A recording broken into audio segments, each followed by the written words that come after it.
Kayaknya kalau di channel gue sering banget muji-muji Thea Audio, yang terutama yang mid to high end-nya kayak Oracle, Clairvoyance, Monarch Mark II. Karena buat gue memang dia tuningnya itu bagus.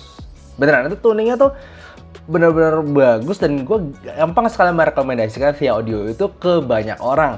Dan kali ini akhirnya gue dapet kesempatan untuk mereview flagshipnya. Jadi halo dan selamat datang di Everson Review. Dan inilah review gue untuk Thea Audio V16 Divinity. Sebelumnya thank you dulu untuk Bro Ferry Murdiansyah yang udah pinjemin koleksinya ke gue untuk di-review. Dan Thea Audio V16 Divinity ini adalah sekarang flagshipnya Thea Audio, seri tertingginya. Dan harganya memang sekitar 22 jutaan, jadi jelas lebih mahal daripada si Monarch Mark II yang 15-17 jutaan. Ini lebih mahal lagi. Dan dia menggunakan 16 driver balancer mature persisi. Jadi ini jelas driver yang cukup banyak. Tapi apakah bagus dan apakah Thea Audio bisa mempertahankan tuningan yang bagus itu? Seperti biasa gue akan bahas review ini mulai dari build, fit, frequency response, suara, dan juga perbandingannya. Kalau build quality-nya sendiri sih gue rasa ini ya normal ala Thea Audio. Dia semuanya pakai resin, di body ini resin semua, lihat bagian dalamnya hitam dengan nozzle metal seperti biasa.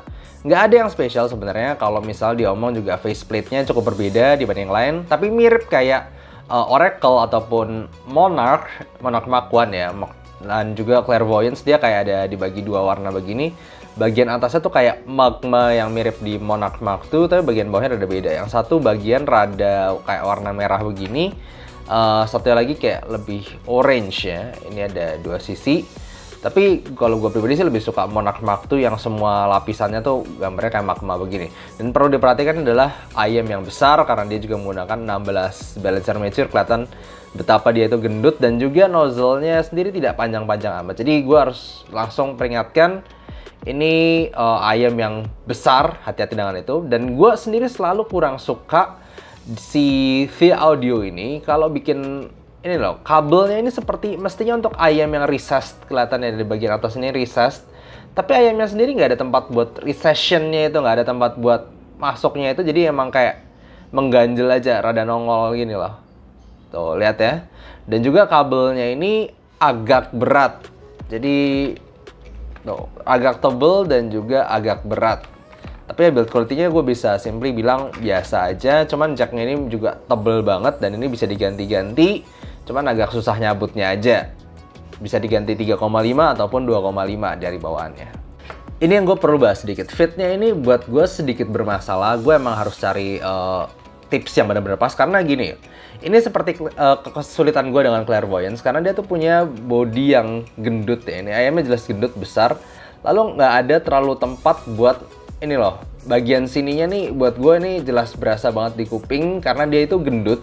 Untungnya ini ada, lihat nggak, angled, ini rada miring gitu, nggak lurus si nozzle ini, tidak begini tapi lebih begini, jadi kita bisa masukkannya lebih begini, sehingga bagian sininya sendiri tidak terlalu nyentuh.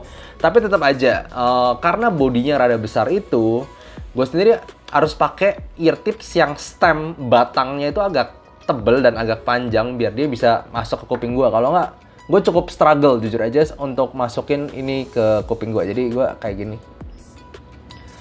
Tapi ini walaupun udah enak, itu tetap aja gue nggak bisa pakai spin fit, gue nggak bisa pakai apa, karena kalau pakai spin fit bakal goyang-goyang karena bodinya itu tebel dan ini menuhin banget kuping gue dan itu berasa. Untungnya nggak segede JH Laila sih atau JH Roxanne, tapi tetap aja berasa tuh full banget. Dan kalau tipsnya salah itu kayak gampang goyang-goyang karena dia tebel. Tapi ya sekali lagi ini pengalaman mungkin berbeda sama semua orang, dan juga karena ini loh ada gap sendiri di recession ininya ya, kabelnya sendiri. Ini loop dari IM-nya sendiri, dari kabelnya sendiri nggak terlalu membantu untuk fitnya tuh. Mestinya kan loopnya di sekitar sini. Ini rada maju ke depan. Jadi sejujurnya gue kurang suka sama fitnya sendiri. Walaupun memang ringan tapi kabelnya berat, loopnya tidak nyampe ke kuping gue dengan pas. IM-nya sendiri tebel dan gendut. Gue jujur aja kurang suka dengan fitnya ini. Secara frekuensi response, dia cukup searah dengan Crinacle target untuk IM neutral, kelihatan upper mid range to treble-nya segini cukup searah. Tapi dengan tambahan bass yang mungkin bisa dikategorikan sebagai neutral with bass boost. Untuk suaranya sendiri gue akan pakai iBasso DX160 sebagai source utama gue, dan buat gue IM ini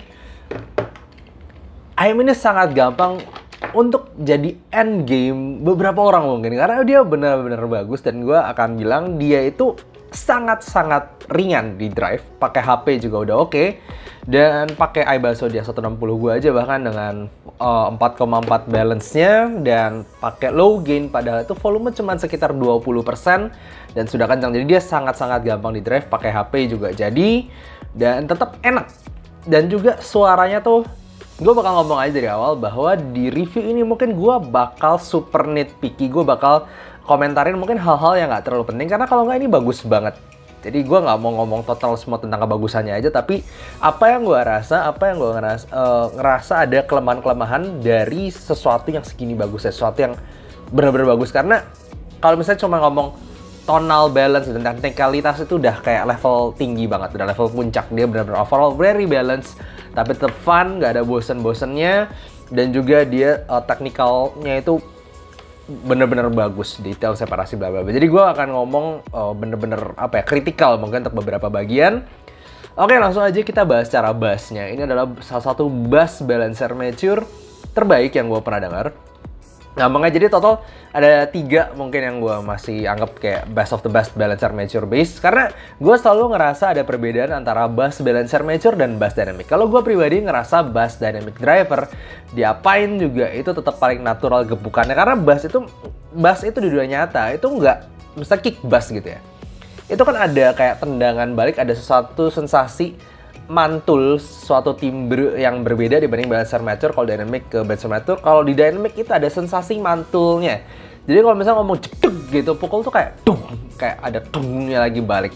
Kalau di balancer mature gue ngerasa kayak sensasi tuh lebih nonjok doang, tapi reverb baliknya tuh nggak terlalu berasa, jadi duk gitu, selesai di pukulan gitu doang. Tapi ini adalah salah satu balancer mature terbaik gebugannya itu selain 64 Audio U12T yang gue masih anggap paling puncak, dan juga Sony IR-M9.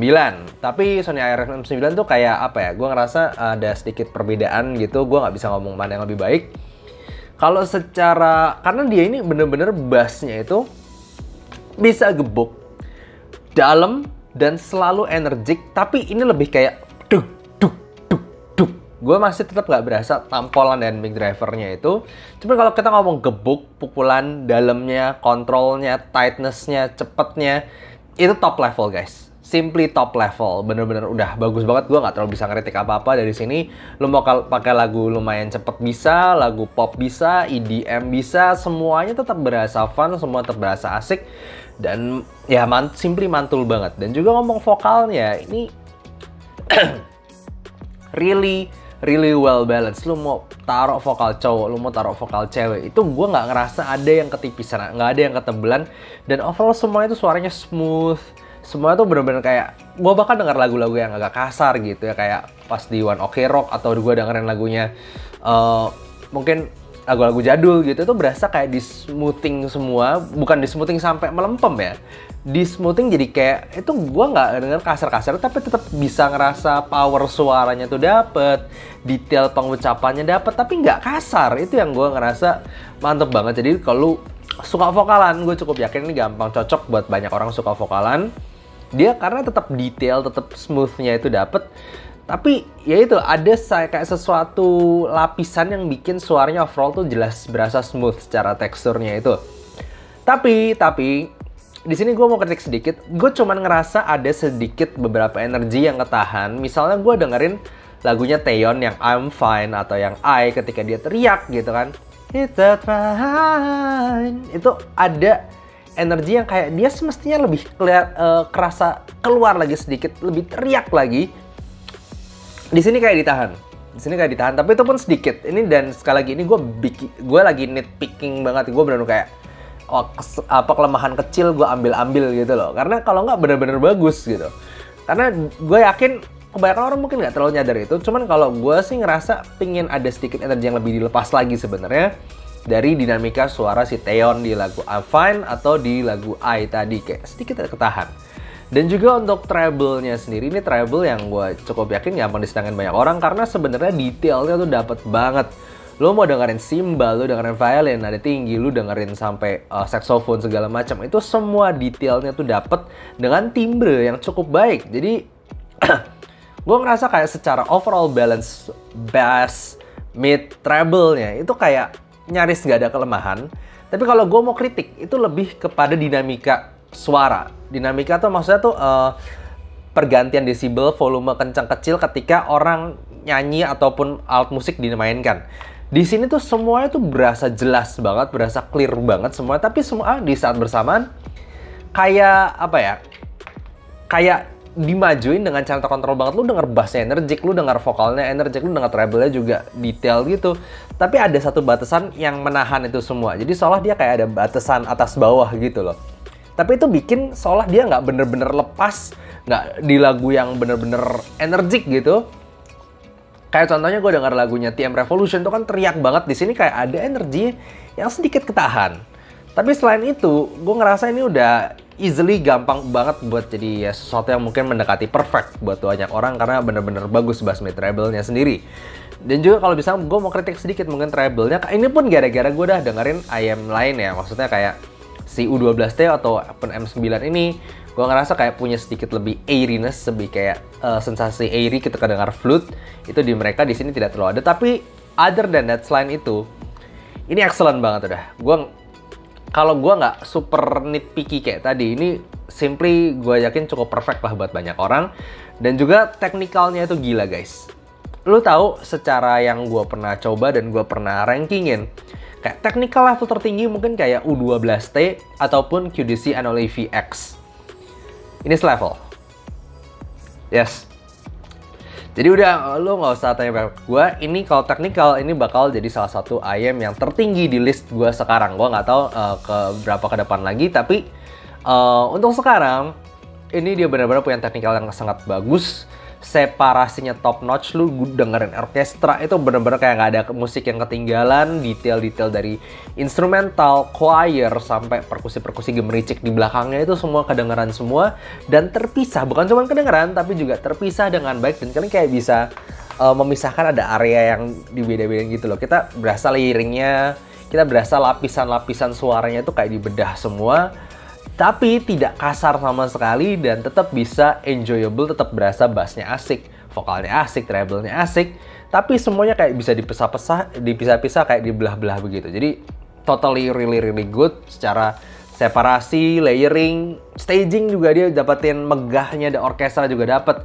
Jadi ya on the book, maksudnya on the surface, kalau kita cuma ngeliat luarnya doang gitu, kayak yang tadi gue bilang, technical dan juga tonal, ini simply almost perfect lah, bener-bener really good banget. Cuman kalau gue mau ngomong secara pribadi, ada hal-hal yang mungkin gue rasakan juga seperti di U12T ataupun QDC Anoa'i VX. Maksudnya di dua IM itu dan di IM ini sendiri, jadi 3 IM ini, itu udah saking kayak mendekati perfectnya. Gue bassnya dapet, selalu energik bassnya itu, midnya juga selalu maju, treble-nya juga asik, nggak ada yang ketinggalan satupun dari semua frekuensi, dan juga detailnya dapet semua. Itu kadang nih ya, gue ngerasa gue jadi nggak terlalu enjoy sama lagu, gue lebih ke membedah lagu. Karena semua lagunya tuh kayak dipisah gitu, kayak lagu tuh dipecah, semua elemennya tuh jadi kelihatan buat gue. Tapi di saat yang bersamaan gue jadi, apa ya, kalau gue denger di Sony ARM9, gue bahkan kadang-kadang gue ngerasa, oh gue kayak gini nih ketika gue denger lagu EDM. Kalau di sini gue lebih diem. Bukannya gue nggak enjoy lagunya, tapi kadang gue malah sangat-sangat fokus ke suara-suara yang mungkin jadi jelas banget. Jadi kayak gue dalam otak tuh jadi kayak, waduh ada ini ya sekarang, waduh ini terpisah banget, wow bagus banget, bisa gue nggak pernah dengerin ini sebelumnya. Tapi jadi gue nggak begini kepalanya. Jadi gue harap lo ngerti, ini pendapat dan juga pengalaman gue udah make ini sekitar 1 mingguan. Jadi terus-terusan feeling itu ada. Anehnya gue ini ini sangat subjektif ya mungkin. Gue kadang nggak terlalu kebawa ke dalam lagunya. Gue lebih ke terkagum-kagum sama apa yang bisa ditawarkan dari VIA Audio V16 Divinity ini. Kalian pasti pada pertanyaan, gimana bang kalau gitu dibandingin sama Anoa'i VX ataupun si U12T. Sebelumnya gue mau bandingin sedikit mungkin sama depan gue. AIR M9 ini masih salah satu ayam yang gue sampai sekarang mungkin belum dapat upgrade-nya lagi karena betapa gue enjoy sama mereka. Salah satu yang enjoy yang gue dapet dari M9 dibandingin V16 itu adalah fittingnya, guys. Setelah pakai V16 Infinity itu mau nggak mau kan suara kuping gue kerasa full banget. Nyobain ke M9 lagi itu kayak waduh enak banget ini fittingnya kecil begini. Lalu kemudian gue ngomong aja ya bahwa M9 ini buat gue udah bagus banget, tapi secara separasi, detail, layering itu udah kayak ya ini di atasnya, bener-bener bagus banget. Kalau misalnya M9 ada yang menang dikit, itu lebih ke tonal balance sama timbrenya mungkin. Di bass, gue ngerasa gue masih lebih dapat decay, tampolan balik kayak dushnya gitu, duknya gitu. Itu gue lebih natural di M9. Walaupun lebih energik di sini, dan juga di treble-nya gue lebih ngerasa ada energi treble yang lebih gemericik, lebih airy di sini. Walaupun secara detail dan kelengkapan suara ini lebih lengkap jelas. Dan yang terutama sih fittingnya. Dan ya tadi gue bilang, di M9 gue masih ngerasa gue dengar EDM, kepala gue goyang gitu. Di sini enggak. Itu yang aneh. Nah, kalau misalnya gue dibandingin sama U12T, jujur gue masih ngerasa tampilan U12T itu masih yang the best of the best balance armature. Vokalnya sama-sama balance, sama-sama belum mau kasih vokal cowok, vokal cewek sama-sama oke. Treble-nya sebenarnya treble kalau misalnya lo denger cuman musik violin mungkin sekilas lebih tinggi di sini treble-nya. Cuman kalau misalnya lo denger airiness suara di sekitar 15-16 Hz gitu, itu kan benar-benar kayak sisa-sisa treble atas, kayak lo cuma bisa denger dari flute atau mungkin sisa-sisa instrumen gitu yang bikin nada-nada tinggi itu lepas. U12-nya masih lebih ada, dan di sini lebih kerasa lebih kayak Anole VX mungkin, tapi dengan tonal lebih bagus lagi. Yes, jadi buat gue jelas lebih suka V16 ini dibanding Anole VX. Karena Anole VX itu gue ngerasa kayak treble-nya paling tidak airy di antara tiga ini, antara Thea Audio V16 ataupun U12T. Walaupun level detailnya itu jadi ini kayak seolah kayak sedikit hybrid gabungan balance-nya U12T yang gue suka, ditambah teknikalnya si QDC Anole VX yang luar biasa itu. So, ini langsung aja kita sampai pada kesimpulan untuk review ini. Pros-nya buat gue banyak banget, suaranya gila. Ini gue yakin untuk beberapa orang mungkin langsung jadi wah ini dia yang gue cari. Ini bagus banget, bener-bener mau bass, mid, treble, bagus semua. Technical, detail, separasi, imaging, bla bla bla itu bagus semua, udah kayak top notch IM yang gue pernah dengar. Masa bodoh mau harga berapapun ya. Dan juga kemudian dia punya overall bisa suaranya tuh energik tapi smooth di saat yang bersamaan juga. Kalau misalnya kita ngomong cons, lebih kepada build and fittingnya buat gue, walaupun ya gede begini, keren begini, kalau dipegang gue masih ngerasa M9 ini secara material walaupun lebih, mungkin di video ini kelihatan lebih humble, lebih polos gitu ya. Kalau dipegang sebenarnya gue ngerasa tetap M9 kayak lebih rapi, lebih tebel, lebih kuat lah bahannya. Kalau ini ya karena kayak Thea Audio pada biasanya, lebih karena build and fit aja sih. Dan juga kayak suara tadi, mungkin yang tadi gue bilang ya, personal experience gue sendiri ngerasa kayak gue lebih ngebedah lagu mungkin kadang-kadang. Tapi gitu aja buat gue, overall ini jelas salah satu ayam terbaik yang gue pernah coba. Luar biasa banget, Thea Audio V16 Divinity. Kalau kalian tertarik dengan seputar kehidupan gue yang lebih nyantai tentang audio, bisa follow Instagram gue dari description.